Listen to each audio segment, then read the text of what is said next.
بله. سلام جانم. خوبی محسن جان؟ مخلصم. نقاشی؟ اکی شنیدی؟ نعیمه؟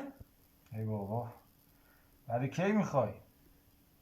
نه قربونه، فدای تو بشم، قربونت برم. باشه، چشم. الان آماده میکنم. چشم. بابا ای بابا. سلام. همونطور که میدونید من یه هنرمندم و الانم ساعت 3 صبح و محسن تنابنده عزیز زنگ زد و گفت که واسه نعیمه نقاشی کشیدی، خیلی خوشم اومده و دوست دارم که برای من هر طور شده تا صبح نشده نقاشی بکشی.